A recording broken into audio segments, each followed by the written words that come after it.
Bonsoir les amis, je vais faire cette vidéo comme si elle s'adressait à moi-même. Pourquoi?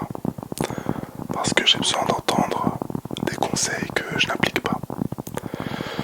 Car ce soir, je suis un homme troublé, troublé par les émotions. Donc, pour donner un peu de contexte, bon, avant tout, voilà, ce sera une vidéo chuchotement. Il y aura également un peu de tapping pour qu'il y ait l'esprit ASMR, bien évidemment. Je vous invite à mettre le petit like et le petit abonnement si vous aimez mes vidéos et que vous voulez les revoir. Et maintenant, on va parler du contexte. Première chose à savoir, j'ai consommé pas mal de caféine dans des boissons énergisantes. Bon, en réalité, c'est pas énorme, j'ai juste bu 2 canettes, mais je les ai bu un peu tard. J'ai bu une canette vers, je crois, vers 16 h et une autre vers 17 h. Donc c'est un peu tard de boire autant de caféine si tu veux avoir un bon rythme de sommeil. Ce que l'on reproche à la caféine, c'est que ça peut rendre anxieux. Sauf que dans mon cas, ça ne m'est jamais arrivé ou très rarement arrivé. Et ces derniers temps, ça m'arrive. D'accord? Je consomme beaucoup de caféine et je suis anxieux. Pourquoi maintenant? Parce qu'il y a eu des périodes dans ma vie où j'ai consommé pas mal de caféine et j'étais très bien, j'étais productif. Et justement, toute la nuance de cette quantité de caféine est dans le mot productif. J'ai remarqué que quand j'ai des tâches claires à faire, que j'ai un programme, que j'ai mon emploi du temps, que je dois respecter, des deadlines, un projet, une vision, et que je consomme de la caféine, c'est juste un boost. Ça m'aide à être plus focus, plus concentré et de travailler. Même quand le travail est pénible, de travailler et de prendre du plaisir dans le travail. Ces derniers temps, je travaille un peu moins, notamment parce que je travaillais sur l'application de méditation, comme vous le savez, mais j'ai eu une petite baisse de motivation. Je pense qu'en soi, en ayant réfléchi, c'est pas une très bonne idée, que ça va pas forcément plaire. Il y aura sûrement quelques personnes intéressées, bien sûr, mais pas assez pour en faire un réel projet. Donc c'est pour ça, je travaille un peu moins, je réfléchis, etc. Et je continue à prendre, pas tous les jours, mais quelques jours, des doses de caféine. Et c'est pour ça que je me sens un peu plus anxieux du coup. Ça me l'avait jamais fait, mais en fait, tu te sens plein d'énergie, rempli d'énergie, actif, mais tu ne fais rien. Et c'est contradictoire du coup. Bon, je vais tousser. Encore une fois, j'espère que je le couperai au montage. Je suis encore malade, oui, je suis malade très longtemps. Et bref, et en gros, cette anxiété s'est mélangée avec une sensation désagréable. Sans donner trop de détails vis-à-vis de relations sociales. Voilà. Avec une personne en particulier. Et en fait, ça m'a affecté plus que le nécessaire. D'habitude, je suis quelqu'un qui ne m'investit pas trop dans les relations. Là, je parle de relations nouvelles, on va dire.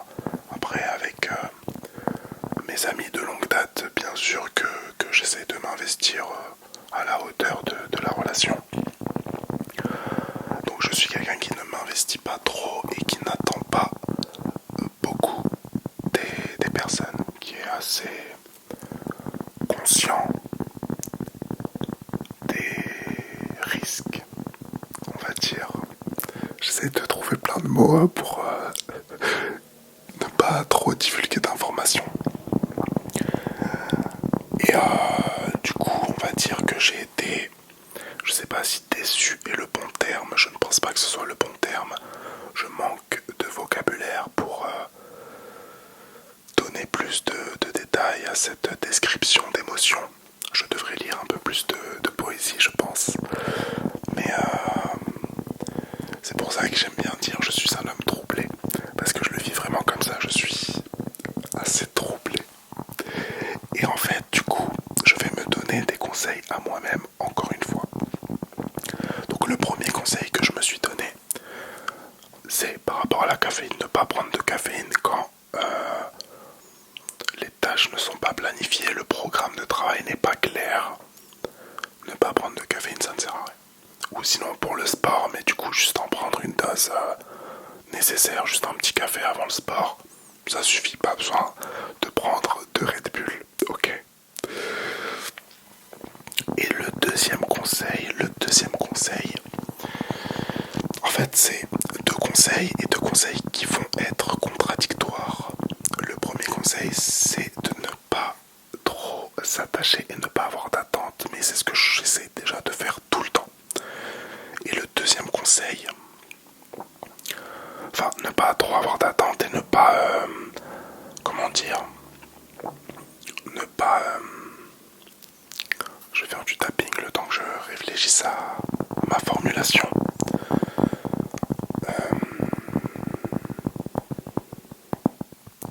Ouais, juste ne pas être surinvesti, ouais, c'est tout. C'est juste ça. Et donc le deuxième conseil que j'avais donné, c'est tout simplement d'essayer quand on a le contrôle. Parce que quand on n'a pas le contrôle, voilà c'était ça, c'est quand tu n'as pas le contrôle, essayer d'être le plus détaché possible. Ensuite quand tu as le contrôle, c'est pour ça en fait, c'est parce que j'avais du contrôle. Et c'est pour ça que je pense que ça m'affecte autant. Parce que j'avais du contrôle sur cette relation. Et du contrôle dans le sens où je pouvais, voilà, je pouvais employer les mots que je voulais, je pouvais communiquer par message, par téléphone, par ce que vous voulez. Donc j'ai du contrôle pour influencer, on va dire, la relation. Pas dans le sens bizarre du terme, d'accord.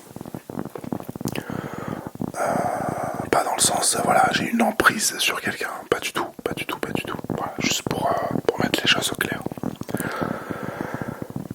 Et du coup, le deuxième conseil, enfin le troisième, c'est que quand tu as le contrôle, essayez de toujours être la meilleure version de soi-même. Je vous le rabâche tout le temps, mais c'est tellement vrai. Parce que si j'avais de meilleures compétences sociales, si j'étais plus éloquent, si voilà, je m'exprimais mieux, si je prenais encore plus soin de mon apparence, si je sais pas, je travaillais plus dur, de manière plus acharnée pour avoir plus de ressources, pour pouvoir vivre et faire vivre des expériences. En gros, vraiment être au top, au top, top, top, top, top. Si j'étais comme ça, peut-être que les choses se seraient passées différemment et se seraient passées de manière positive pour moi. Donc c'est pour ça. Là en fait le fait d'en parler ça me soulage. Ça me soulage, vous êtes ma thérapie en fait.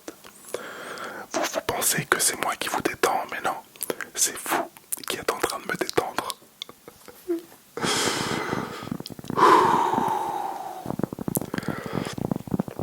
Encore une fois, les avantages de la méditation. Là je pense que je vais faire une méditation après pour vraiment me vider l'esprit. Là vous allez me prendre pour un fou, vous allez vous dire qu'est-ce qu'il a fait, c'est quoi cette histoire. Le pire c'est que c'est ça, c'est que c'est rien de fou. C'est vraiment rien de fou. C'est quelque chose qui arrive à tout le monde, j'ai envie de dire. Mais j'essaie d'apprendre à contrôler mes émotions, à mieux réagir et à surtout toujours prendre du feedback. Quatrième conseil, mais en soi que j'applique déjà pour le coup, que j'applique plutôt assez bien je trouve, c'est prendre du feedback sur relation. Même si parfois c'est pas évident parce que du coup les gens ont honte de dire les vraies raisons pour lesquelles, par exemple, ils veulent plus vous parler, etc. Généralement, ils vont pas le dire parce qu'ils ont peur de blesser ou juste ça les dérange. Donc, dans les relations sociales, c'est toujours plus dur de prendre du feedback. Donc, il faut savoir prendre du recul et essayer de s'analyser soi-même. Et ensuite, dans tous les autres trucs, voilà, prendre du feedback, des retours, c'est le plus important pour évoluer. Vous passez à l'action. Vous traquez toutes les données qui peuvent être traquées, vous demandez tous les avis qui peuvent être demandés, vous voyez si vous avez réussi ou échoué. Donc même dans le cas où vous réussissez, le feedback est très important pour voir ce qui a fait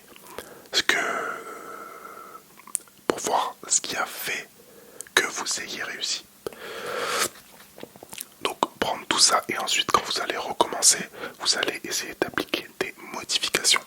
Mais ce que je suis en train d'expliquer là, les amis, c'est tout simplement le principe de la sélection naturelle. Tout simplement, avec quelques différences bien sûr, mais en gros, vous essayez plein de trucs, vous voyez ce qui marche le mieux, vous prenez les feedbacks, vous améliorez, vous retentez votre chance, vous réessayez pour voir si ça marche mieux ou pas.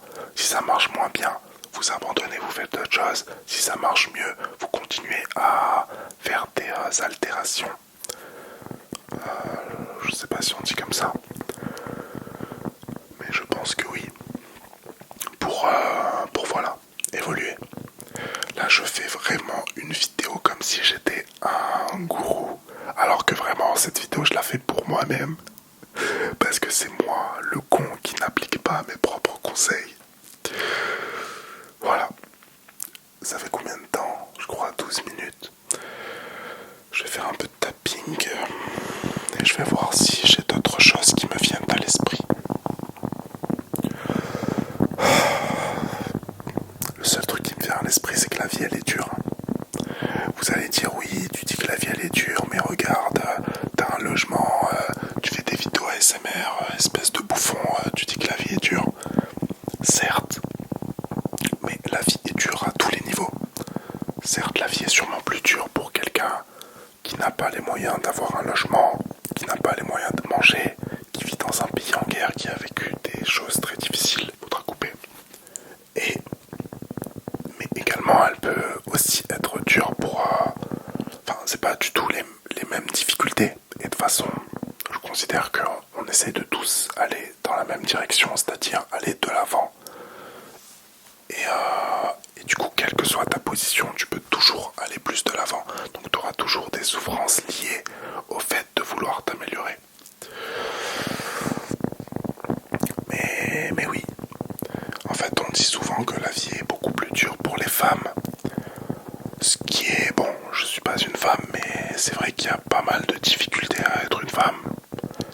Mais on parle rarement des difficultés à être un homme. Parce que t'as pas le droit à l'erreur. T'es toujours obligé d'être irréprochable, d'être le meilleur, de fournir une sécurité à tes proches, de prendre les responsabilités souvent. Là je fais pas du tout un discours machiste ou quoi, hein. Loin de moi l'idée de faire un discours masculiniste, on va dire. Moi j'estime que juste que ce soit au niveau des femmes ou des hommes, il y a des difficultés et puis qu'on est tout simplement complémentaires et que même si parfois il y a quelques inégalités qui sont dues à des causes biologiques que nous ne pouvons pas contrôler, il faut qu'on s'entraide et qu'on aille tous de l'avant parce que la vie elle est difficile. Voilà. Je pense que je vais m'arrêter là, je vais arrêter le désastre ici. J'espère que cette vidéo aura pu vous aider un minimum. Si des gens se sont reconnus dans ce que j'ai décrit. Sinon, en vrai j'aime bien les vidéos comme ça, où je donne des conseils. Mais je sais pas si ça vous plaît, surtout avant de dormir. C'est peut-être pas une bonne idée. Bref, je vais vous laisser les amis. Merci à ceux qui sont restés jusqu'ici. Merci beaucoup. Je vous souhaite une agréable fin de soirée, une bonne nuit, ou même une bonne journée si vous regardez ça en journée.